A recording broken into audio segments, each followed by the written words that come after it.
Un spectre hante le service public audiovisuel, le spectre de l'émission Striptease. Quand on pense à Striptease, la majorité se souviennent d'une vieille émission belge et notamment du célèbre épisode Le perroquet et la soucoupe volante. Striptease naît en 1985 à Bruxelles des cerveaux de Jean Libon et Marco Lamenche, deux potes qui veulent faire des reportages sur la vie quotidienne pour la RTBF1, une chaîne du service public audiovisuel belge. Ils pensent alors à plusieurs titres, mais Striptease apparaît comme une évidence lorsqu'ils remarquent une affiche pour un striptease amateur dans la salle de montage. L'émission devient franco-belge à partir de 92 où elle est diffusée sur France 3 et s'arrête définitivement en 2012 après la diffusion de l'épisode Recherche bergère désespérément qui aborde le sujet des agences matrimoniales des pays de l'ex-bloc de l'Est. L'épisode fait scandale et l'émission s'arrête. Puis en 2017 sort le film Ni juge ni soumise de Jean Libon et Yves Inan sur la juge d'instruction Anne Gurvez. Ils veulent quoi par exemple? Le fétichisme, le noursing, les massages prostatiques, ça marche très bien. Prostatique? Ah oui, avec de... Vous avez appris où ça se trouvait, comment il fallait aller toucher, etc. Mais en 2019, Next Radio TV achète le droit à la RTBF et tente de reprendre l'émission sur RMC Story avec le nom, le concept et le générique. Lamenche et Libon ne sont pas au courant et désavouent l'émission. D'ailleurs, la RTBF semble avoir un juriste tout pété puisque ce sont les droits moraux des créateurs qui prévalent sur les leurs. L'émission se fait quand même et elle reprend beaucoup de l'ancienne version sauf que le générique est... supranoche. Le principe est simple. Une équipe composée de 3, images, son, réalisation, filme une situation qu'ils ont repérée. Si à l'issue de ce repérage, ils estiment pouvoir en tirer quelque chose d'intéressant, alors un tournage d'une durée variable commence. Le tout est ensuite emmené en salle de montage où l'on essaye de faire un produit cohérent et intéressant. Aucun commentaire en voix off n'est ajouté, c'est ce qui rend Striptease à part. Striptease, c'est donc 418 épisodes de documentaires pouvant aller de 10 minutes au format long métrage pour les plus gros épisodes. Mais la particularité de ces documentaires, c'est qu'ils n'en sont pas réellement. On attend du documentaire comme de la fiction qu'il traite d'un sujet avec des personnages. Il n'en est rien pour Striptease qui veut filmer de la manière la plus neutre possible des situations, un terme auquel semble attacher Marco Lamenche, car il en a marre d'entendre « Vous les trouvez où vos personnages ?» Striptease a cette réputation de filmer des gens bizarres. Elle ne cherche pas la moquerie ni la compassion. L'émission pose un regard sur des situations qui ne semblent pas ordinaires au premier abord et tente d'en sortir quelque chose d'intéressant. Vous n'avez que l'image pour vous faire votre avis. Striptease, ce n'est pas filmer des gens ou des situations bizarres, c'est avant tout les rendre intéressantes. C'est donc un réel objet de réflexion sur la représentation que nous offrent nos amis du pays de la valise mobile. À gauche! À gauche! À gauche! Plus lentement! Plus lentement! Moins vite! Stop! Striptease, c'est du cinéma. Oui, c'est du documentaire, mais c'est un genre cinématographique. Striptease s'inscrit dans toutes ces considérations de comment filmer le réel et des débats sur le cinéma vérité. L'émission veut faire un portrait des sociétés françaises et belges en traitant des individus dans des situations précises. Nous sommes face à un oubli total de la caméra dû à la bienveillance des équipes. Lamenche ajoute que l'expression chasser le naturel et revient au galop n'a jamais été aussi véridique que lors des tournages. De situations qui paraissent inintéressantes, on arrive à de vrais drames humains, à l'expression d'un profond mal-être que la caméra saisit. C'est avant tout un striptease pour soi. C'est ce qu'illustre l'épisode Au voleur où un couple se renseigne pour protéger leur maison de manière abusive, notamment en voulant balancer 20 000 volts au moindre truc qui bouge.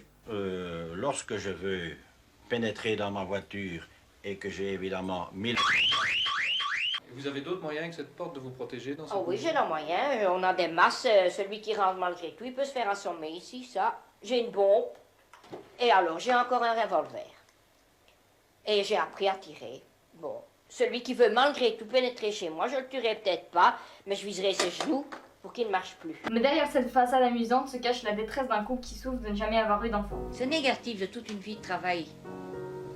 Parce que j'estime que j'ai pas eu d'enfant et c'est ça le point de départ de toute l'affaire.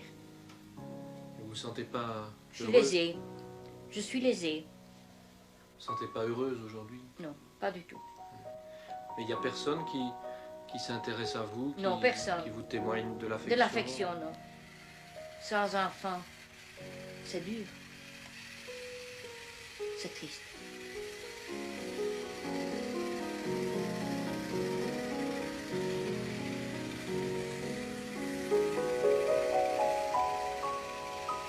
Les situations sont toujours plus complexes qu'elles en ont l'air. C'est une ode à l'humilité. Ils arrivent à être émouvants sans être tire-larme. Striptease, c'est du cinéma, car même s'ils filment du réel, il faut bien rendre un produit intéressant. Ce n'est pas juste de filmer des gens bizarres ou des cassos, comme on dit quand on n'en a plus rien à foutre de l'image qu'on renvoie aux autres. Ou qu'on décide de créer une émission qui s'appelle La Rue des Allocs, une émission qui capitalise sur la misère financière des précaires dans le quartier Saint-Leu d'Amiens. Cela inclut donc une certaine narration du réel, un travail en amont.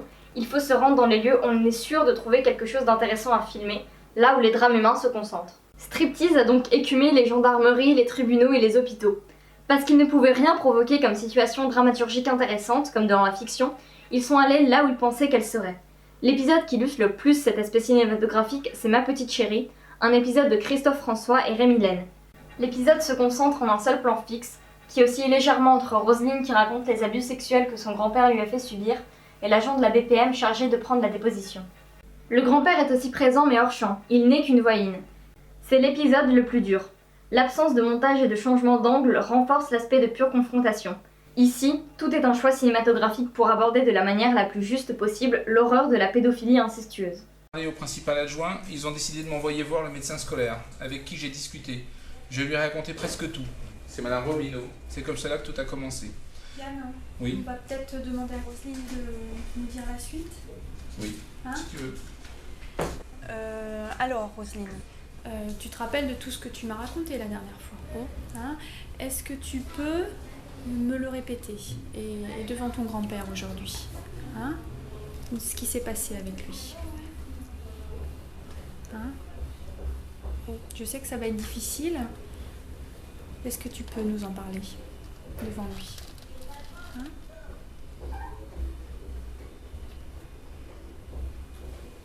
Tu veux qu'on t'aide? Tu sais pas par quoi commencer? La première fois, qu'est-ce qui s'est passé? Tu étais où? Dans ma chambre.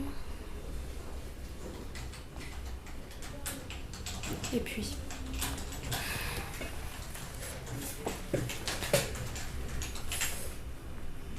Qu'est-ce que tu faisais dans ta chambre? Je sais plus, je crois que je lisais. Tu lisais? Ouais, je Tu crois. sais plus. Alors il est venu? Mm. Et puis qu'est-ce qu'il a fait? Bah, il est venu, il m'a...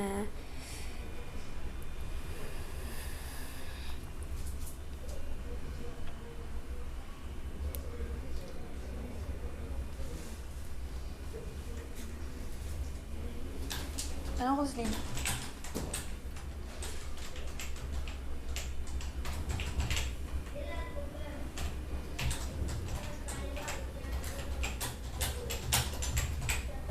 T'as honte de le dire? Hein? Regarde-moi, regarde-moi.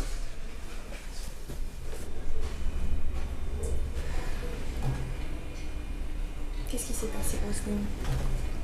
Hein? Dis. Ton grand-père, il a reconnu, tu sais? C'est d'ailleurs cet épisode qui inspira Mai Wen pour la scène de confrontation entre un grand-père et sa petite-fille dans Police. En correspondance avec la fiction, il y a évidemment l'épisode Beurre sur la ville, qui renvoie à l'esthétique de la haine, ou encore Noces de rubis, dont les dialogues ont l'air de sortir tout droit d'une pièce de Beckett. C'est un peu triste. De toute façon, quand je fais un dîner, il me dit la sauce. C'était de toi ce truc-là ou tu l'as acheté toute faite? C'est te dire le genre, hein.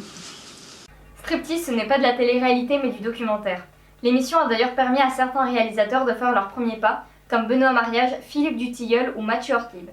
L'émission affronte des problématiques du documentaire comme le célèbre épisode Tiens ta droite et sa suite Tiens-toi droite, qui filme un néo-nazi belge.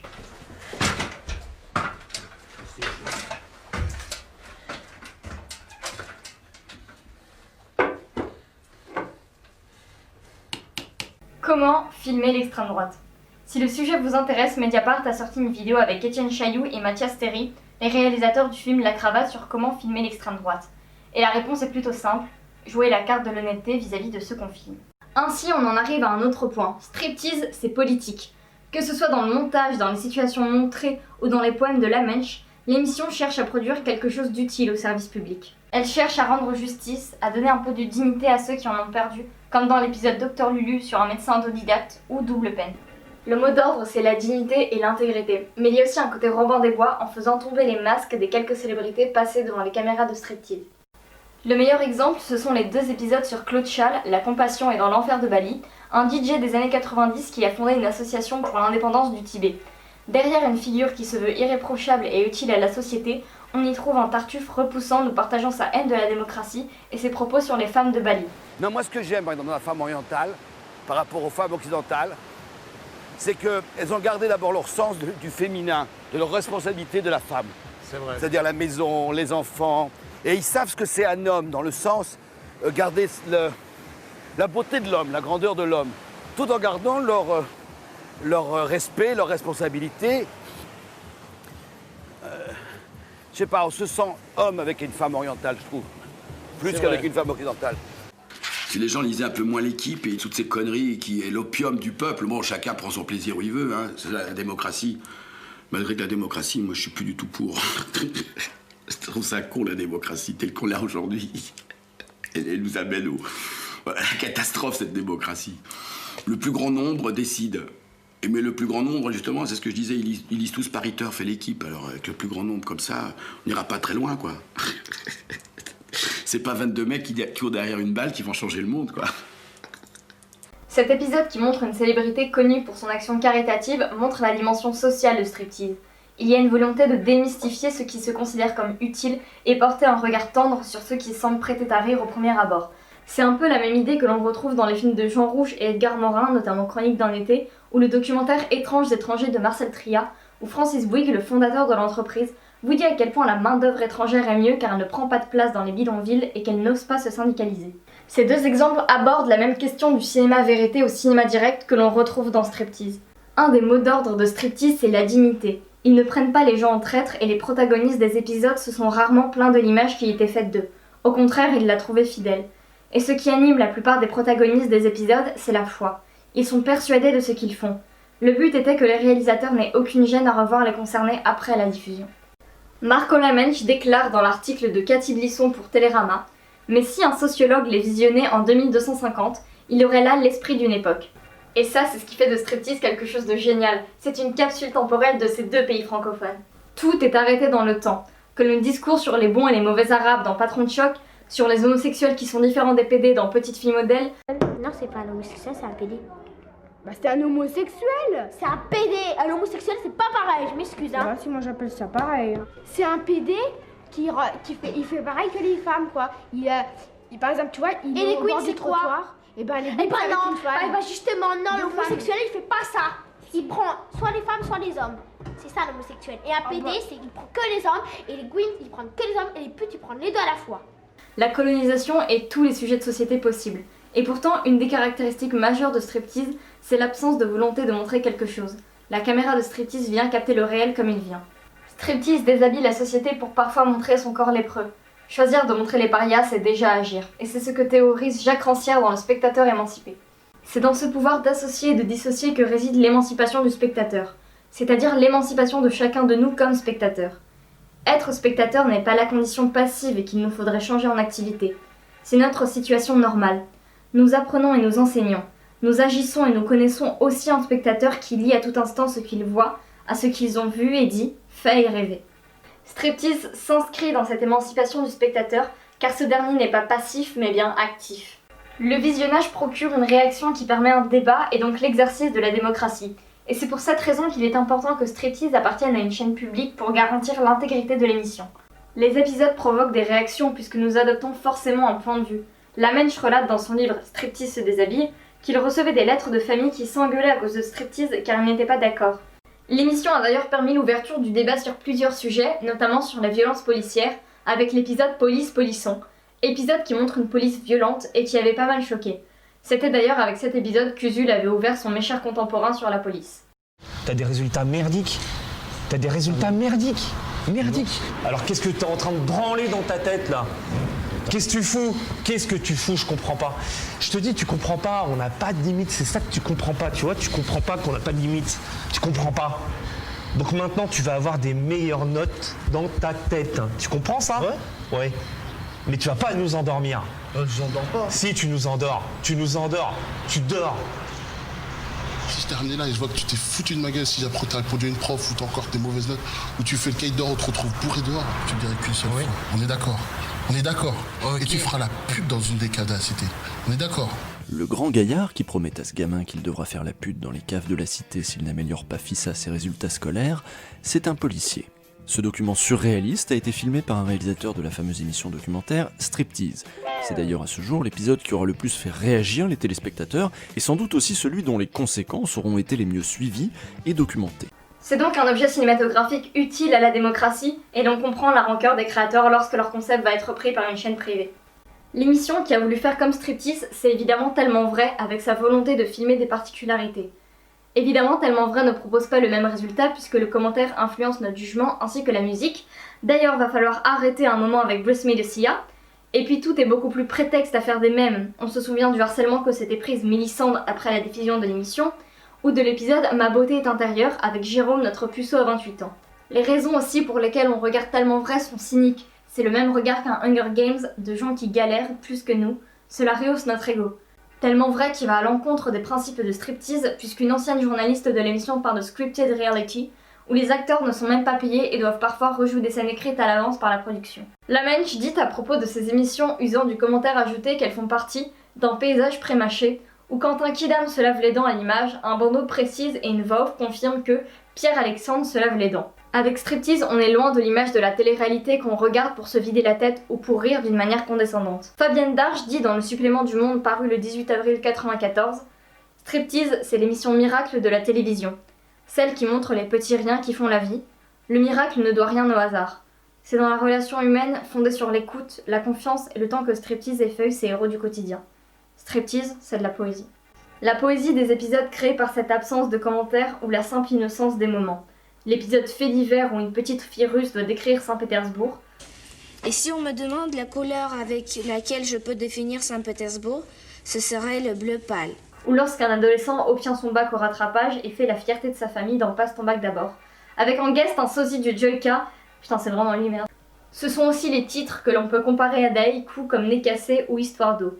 Parmi les créateurs se trouve Marco Lamenche, poète de l'émission, qui à chaque fin d'épisode nous propose un quatrain. Malheureusement, ces poèmes ne sont disponibles que dans la version DVD de MK2. Quand Striptease vous montre des horreurs, des cris, des coups, des pleurs, des plaintes, ne hurlez pas qu'on est voyeur. De l'iceberg, ce n'est que la pointe. Combiné à la poésie, ce qui fait la beauté de Striptease, c'est l'innocence et la foi qui se dégagent des épisodes. L'innocence d'une petite fille qui est à son premier date, ou la foi qui se dégage des paroles de Jean-Claude Ladra quand il parle de sa soucoupe. Striptease aspire à l'humilité.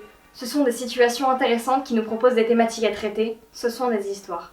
C'est aussi un voyage en absurdie. Sincèrement, des épisodes sont très drôles, c'est bien plus qu'un divertissement, bien plus que « Oh là là, la soucoupe volante, et les gens ils sont trop bizarres !» C'est un projet incroyable qui a fasciné des milliers de personnes, à commencer par les réalisateurs de l'époque, qui rêvaient tous plus ou moins d'être réalisateurs pour l'émission.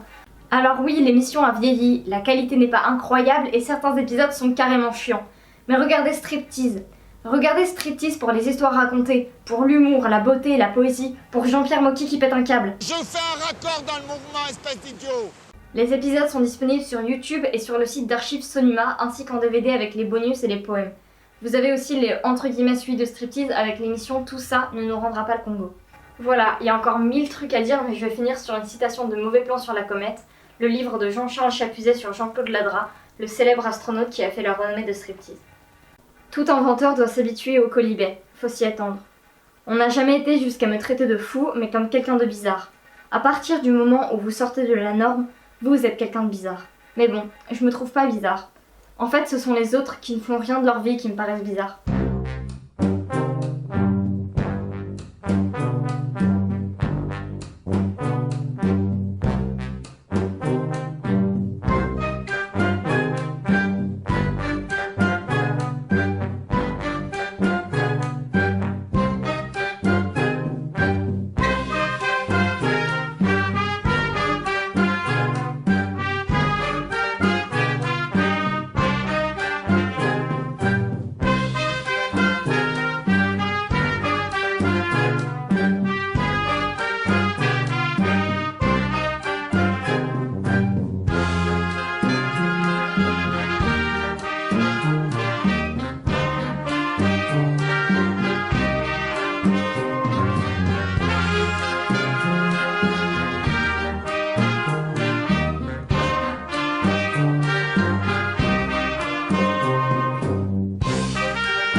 Parce que dans mes...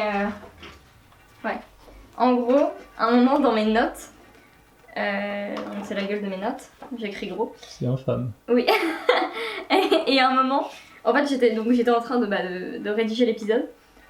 Et en fait j'ai juste vu écrit en gros striptease, c'est pas pour les fans de Laurent Gérard. Et je sais pas du tout d'où ça sort. Ça risque pas d'être moi. Ah non mais je sais pas, ça me bute de rire genre. Je pense que c'est moi, mais je sais pas pourquoi j'ai écrit ça.